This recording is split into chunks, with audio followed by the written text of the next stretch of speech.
You know what really gets me about humans? It's not their combat prowess, though, yeah, that's terrifying. It's not their technological innovation, impressive, sure. It's not even their bizarre ability to befriend literally anything with a pulse, including things that definitely should not have pulses. No, what truly baffles me, what keeps me up during my rest cycles, is how they can reduce the most complex philosophical and strategic concepts into a single sentence that somehow reshapes entire galactic civilization. I'm Krell'nax, by the way. Third-tier diplomatic observer for the assembled councils of rational thought. Fancy title for someone who basically watches other species and writes reports nobody reads. Or at least, nobody used to read them, until I filed Report 7743 Omega about the humans.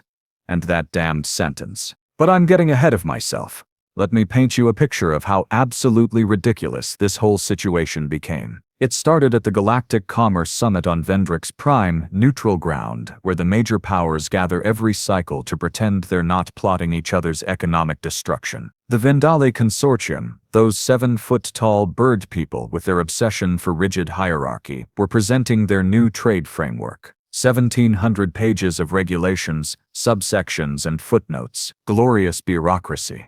Real. The kind of document that makes my species weep with joy. The human delegation had exactly 3 representatives. 3. The Vendali brought 47. The Kryllian Empire sent 112, most of them just to carry the credentials of the ones who actually mattered. But 3 humans in crisp formal attire, sitting there with these little smiles that I would later learn meant they were about to wreck everyone's carefully planned agendas. The lead Vendali representative, High Adjudicator Verixcal, absolute nightmare of a bureaucrat, loved nothing more than watching species tie themselves in procedural knots, was 3 hours into his presentation. 3 hours of the same recycled framework they'd been pushing for decades, just with new terminology to make it sound fresh. I was fighting off sleep.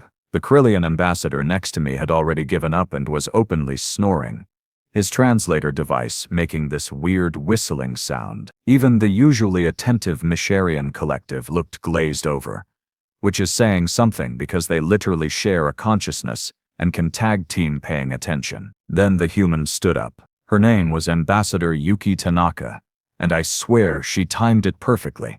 Right as Verixcal was launching into subsection 47.3 regarding tertiary shipping route arbitration protocols. She didn't raise her voice, didn't interrupt, just stood. And somehow every eye, optical sensor, and perception organ in that massive hall shifted to her. "Hi, adjudicator," she said, her voice carrying that particular human quality that sounds friendly but definitely isn't. "I appreciate the thoroughness of your presentation. Truly remarkable detail. However, before we proceed with voting on adoption, I have a question." Verixcal's crest feathers ruffled.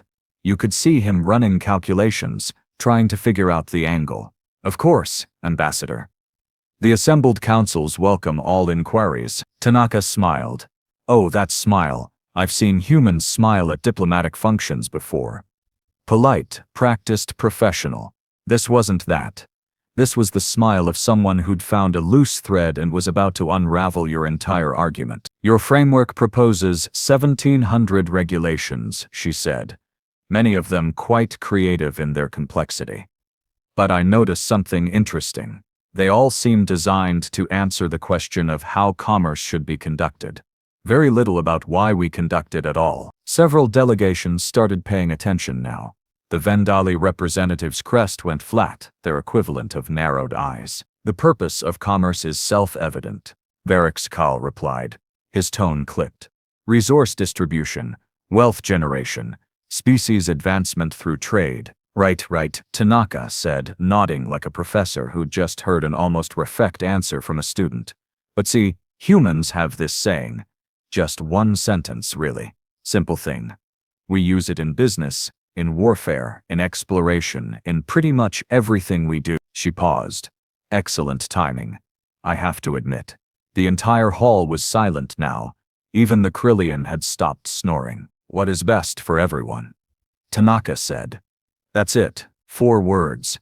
What is best for everyone?" I remember thinking, that's it? That's the big revelation?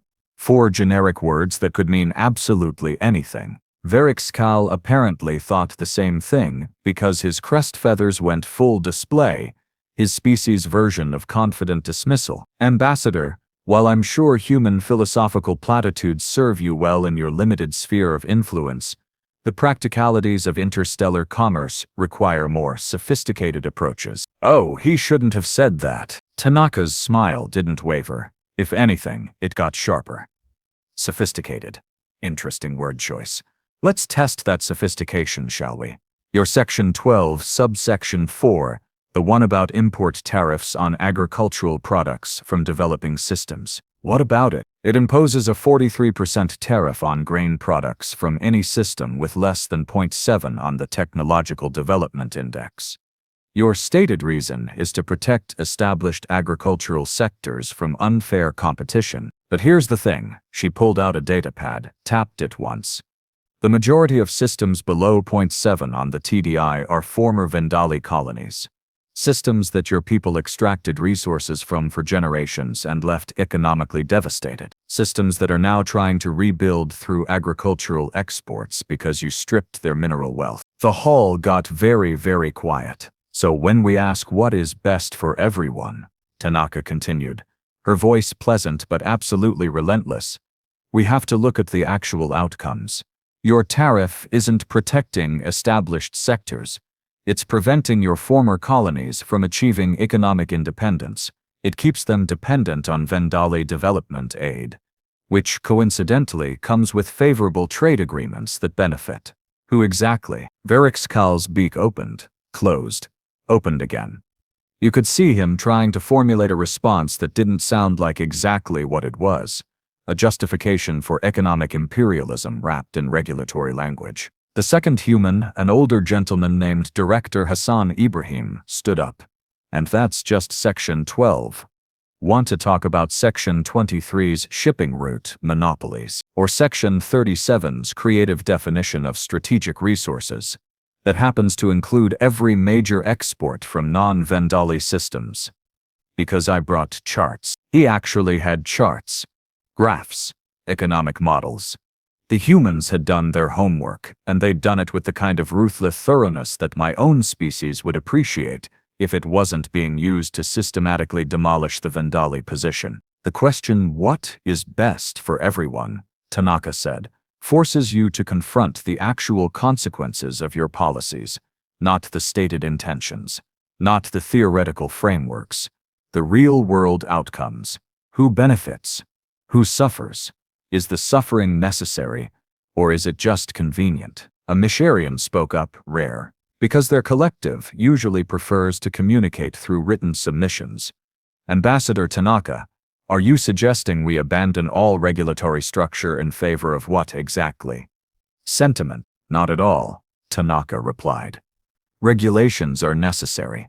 But when we ask what is best for everyone, we're forced to examine whether our regulations serve everyone's interests or just the interests of those powerful enough to write them. The Vendali framework isn't sophisticated. It's deliberately complex to hide its true purpose. And what purpose is that? Krell demanded, his composure cracking, maintaining Vendali economic dominance while giving it a veneer of neutral governance. The third human said, Commander Priya Adeyemi, military attaché. Her tone was matter-of-fact, like she was reading a weather report. Your framework doesn't promote commerce. It weaponizes it. I watched delegations start pulling up the Vendali proposal on their own datapads, really reading it now instead of just skimming. You could see the realization spreading through the hall like a virus. Once you started asking what is best for everyone, the whole structure collapsed under scrutiny. The Kryllian ambassador, now fully awake, stood up. Section 8 appears to give Vendali elition teams unrestricted access to ensure compliance. Does this mean Vendali officials would have authority to inspect our sovereign facilities for trade compliance purposes only? Krell said, but his crest was completely flat now. What is best for everyone, Ibrahim said quietly. Or what gives the Vendali Consortium unprecedented intelligence-gathering capabilities under the guise of regulatory oversight? And there it was. The damn sentence, weaponized. 4 simple words that turned into a scalpel, cutting through every carefully worded clause and revealing the self-serving framework underneath. The vote was postponed. The Vendali delegation withdrew their proposal for revision. Virix filed separate complaints about human interference in established procedures. But here's where it gets really interesting. Where I realized I wasn't just watching a diplomatic victory. I was watching the deployment of a phrase that would reshape how the entire galaxy approached governance. After the summit, I was having drinks with a Kryllian trade minister named Vex Iron at one of those awful diplomatic bars where everyone pretends the drinks aren't terrible, and the conversation isn't mostly espionage. We were discussing the Vendali embarrassment, as everyone was. Those humans, Vex Iron said. His carapace clicking in what I'd learned was Kryllian amusement. That sentence of theirs. Simple, but effective. You're thinking of using it? I asked. Already, he admitted. Took it back to our trade division. Started asking it about our own policies. You know what we found? I waited. 12 major trade agreements that primarily benefited Kryllian noble houses while actively harming our industrial sectors. Regulations we'd maintained for generations because that's how it's always been done. We've started dismantling them. I must have looked skeptical because he laughed this deep, chittering sound. I know, the Kryllian Empire, voluntarily reducing its own advantages. But that's the genius of it, Krell'nax. Once you start asking what is best for everyone, you can't unsee the contradictions, and if you ignore them, someone else will point them out. Better to address them yourself before someone like Ambassador Tanaka does it for you in front of the entire assembled councils. Over the next few cycles, I watched that sentence spread through galactic politics like a particularly aggressive meme. The Misharian Collective adopted it as a core principle of their consensus-building process. The Zephyrian Commonwealth, usually so isolationist they barely acknowledge other species exist, started using it to evaluate their border policies, and actually opened 3 new trade routes. The Tharvian dominants, those militant zealots who think strength is the only virtue worth having, held a 3-month debate about whether their conquest-focused doctrine actually served everyone's interests. They didn't abandon militarism entirely. They're still Tharvians after all, but they restructured their expansion policies to focus on mutual defense pacts instead of outright subjugation. Progress of a sort. But the real chaos, and I use that word with a mixture of horror and admiration, came when the phrase hit the corporate sector. See, interstellar corporations had spent millennia perfecting the art of exploitative contracts. The Zenith Trading Collective, for instance, had a standard mining agreement that was 6,000 pages long, and basically boiled down to, we take everything valuable, you get enough to survive. Barely. They'd been using variations of this contract for 800 years across 200 systems. Then a human consultant named Dr. Ravi Okonkwo showed up at their annual stakeholder meeting. I wasn't there personally, but I got the recording from a Zenith executive who was still processing what happened. Okonkwo stood up during the presentation on quarterly profits.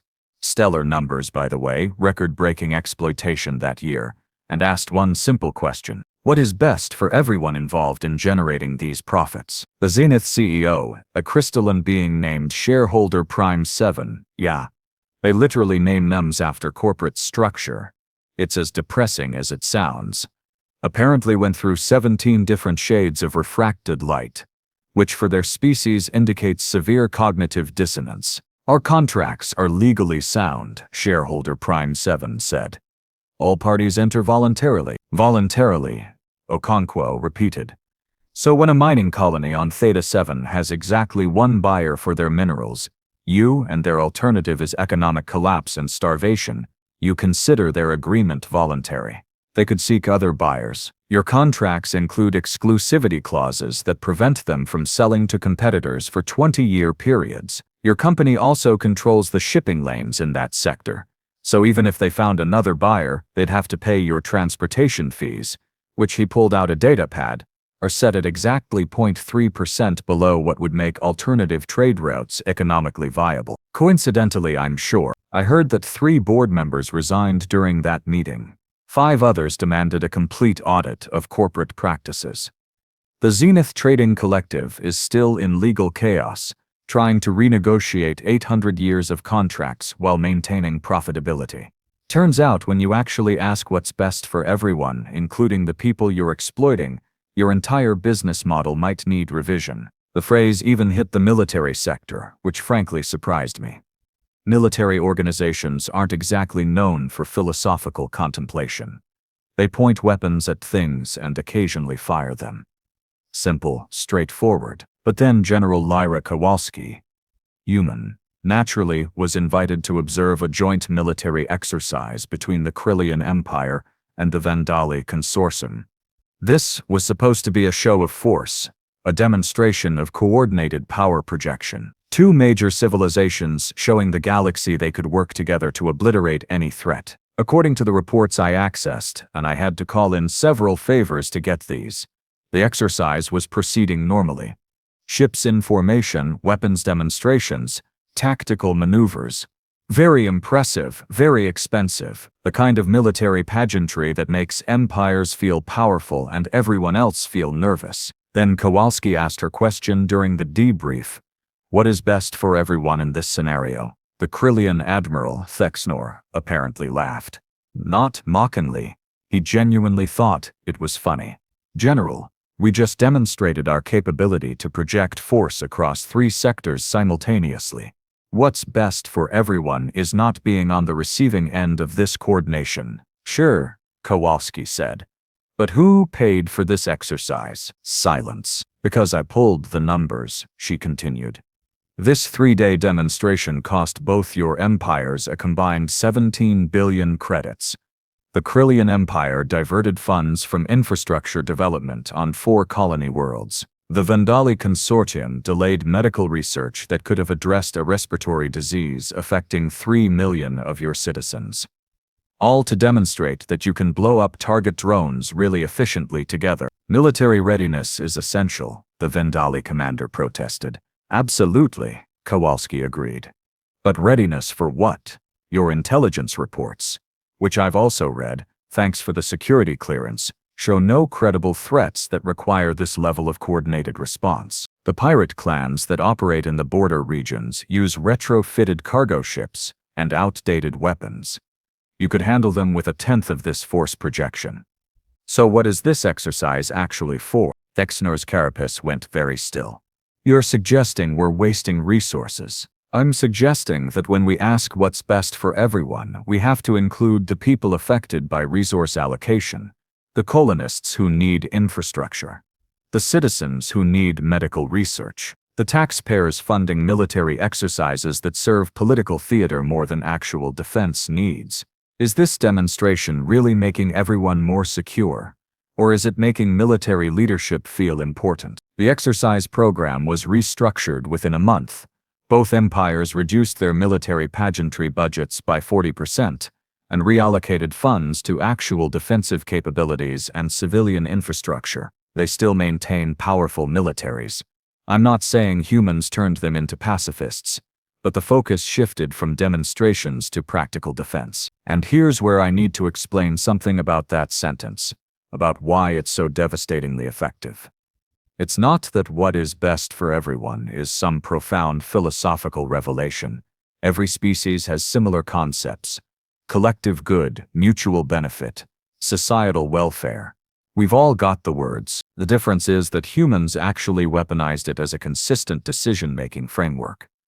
They don't just say it, they systematically apply it, even when it's inconvenient for them. I learned this watching Ambassador Tanaka negotiate a dispute between Earth and the Kryllian Federation over mining rights in the copper sector.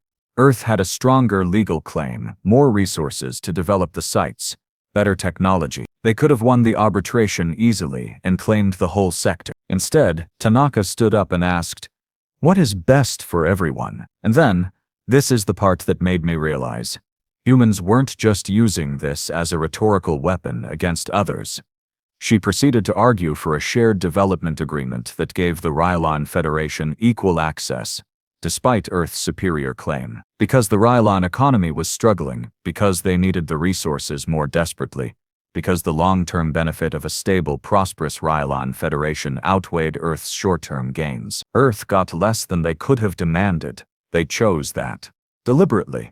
Because their sentence forced them to confront the same question they'd been asking everyone else. The Kryllian representative, Ambassador Krell'nax, was so shocked he couldn't speak for a full minute. When he finally did, he said something I've never forgotten. Your species is either the most deviously strategic or the most genuinely altruistic I've encountered. I cannot determine which, and I think that uncertainty might be your greatest strength. Tanaka just smiled. Why not both? Now, I mentioned at the beginning that this whole situation became absolutely ridiculous. And I haven't even gotten to the best part yet.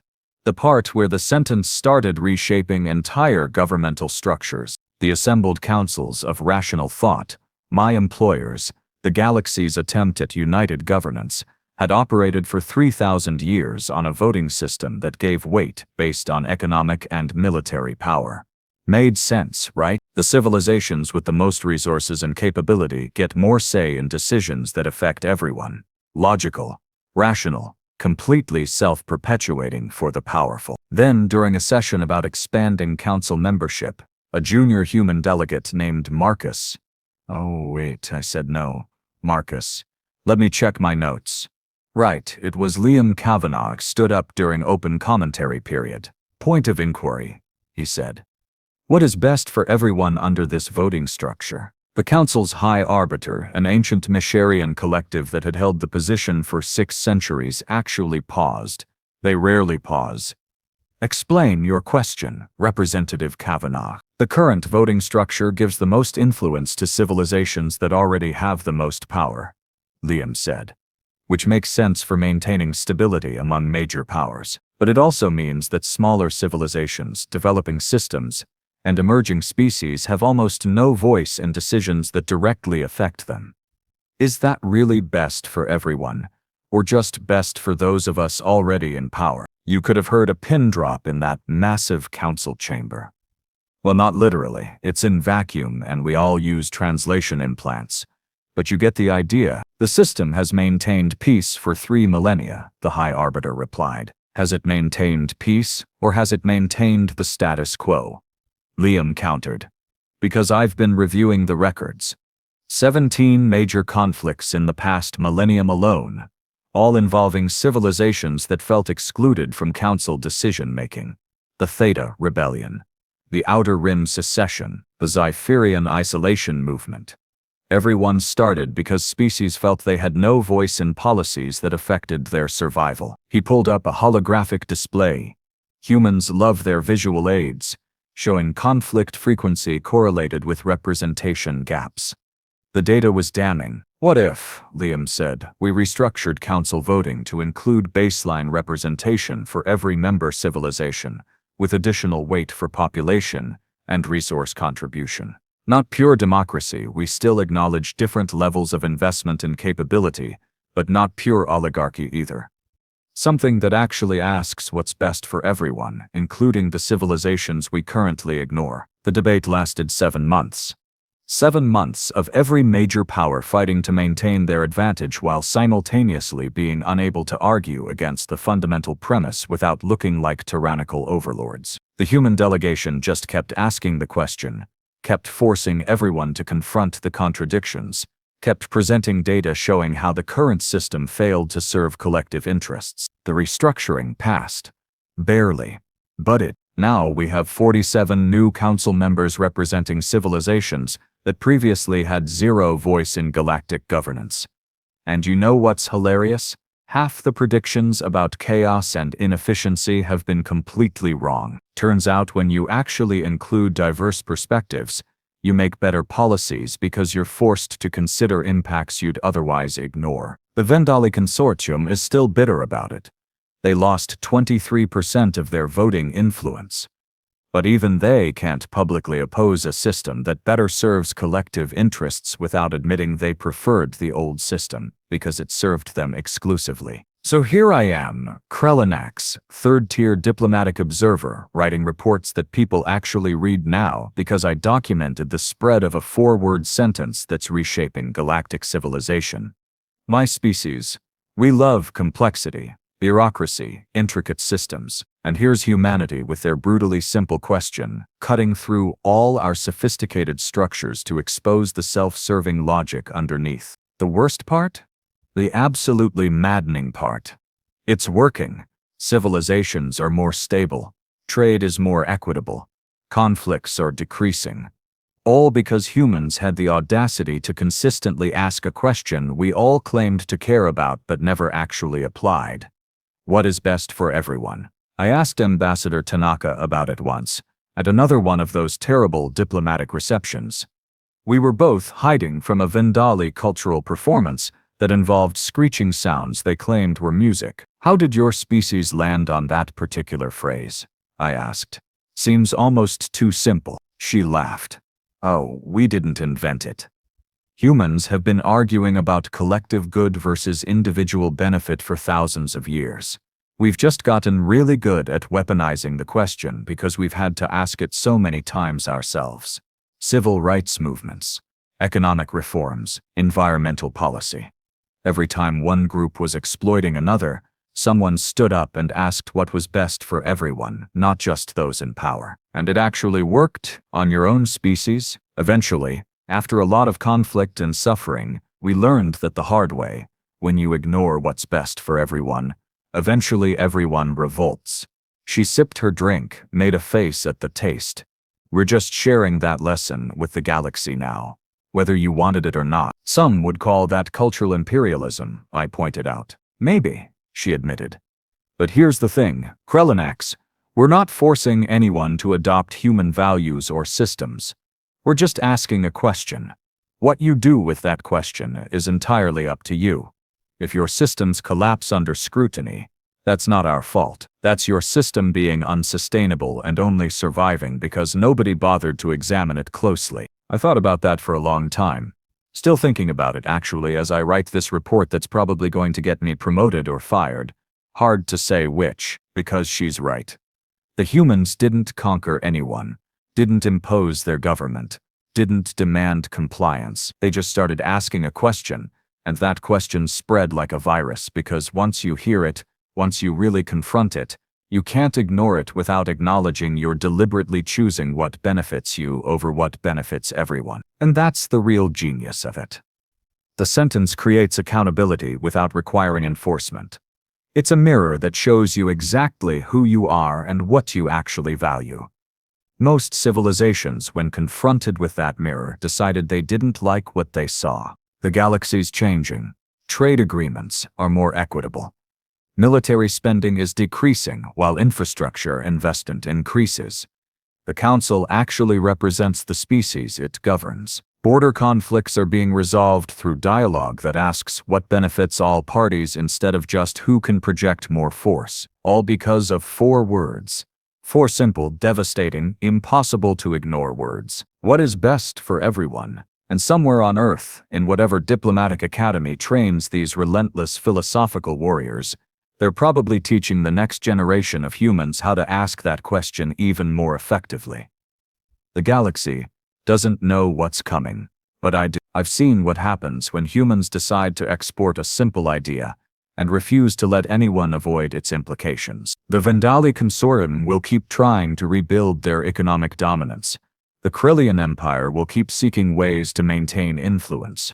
My own species will keep building complex regulatory structures, but every single one of us, from now on, will have to answer that question. What is best for everyone? And we'll have to answer it knowing that somewhere, a human diplomat is taking notes, checking receipts, and preparing charts to demonstrate exactly how our answer is self-serving nonsense. Honestly, I think the galaxy's better for it, even if it makes my job significantly more complicated. Now, if you'll excuse me, I have to attend another council session where the humans are proposing transparency requirements for military budgets. This should be entertaining. The Kryllian delegation is already filing preemptive complaints. Some days I love this job. Some days I wonder if the humans are going to reform us into functional civilization. Whether we like it or not, probably both. Definitely both. What is best for everyone? Turns out asking that question consistently is revolutionary. Who knew? Well, the humans knew. They've always known. They're just finally in a position where the rest of us have to listen. Lucky us.